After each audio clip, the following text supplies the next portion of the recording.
Bojoku, bojoku. Nanti lah bojoku iki rek. Di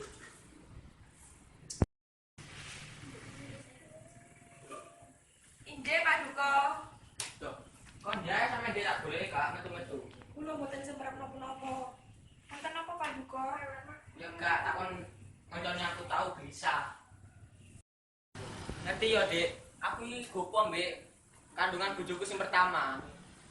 Kadose tabib nembe mriksa kandungan istri pertama panjenengan. Kalau mawon Pak Duko, kabeh bakal apik-apik wae. Yo, kesuwen wis barengi aku. Inggih Pak Duko.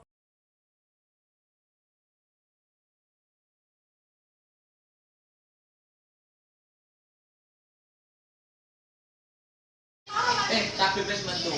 Ya apa keadaane bojoku, Bib? Istri Paduka saya mawon. Ya apa kandungane bojoku, Bib? Kandungi Paduka saya mawon. Tenan ta, Bib? Apa aku perlu nyiapno ke kelahiran anakku? Mereka coba repot mikir iki, Paduka mikir rakyat sae. Kesuwun, Bib. Tapi awakmu mendino rene rumah aku lan bojoku.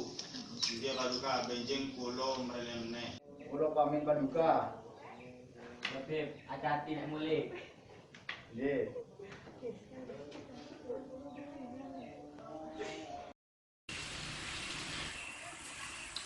Sudahlah Pak Duko, kula bakalan nulungi jenengan jadi istri pertama Pak Duko. Loh, apa? Kula boten apa-apa, kula bakal kali sekolah. Nggih, wis aku metu sik ya. Nggih Pak Duko.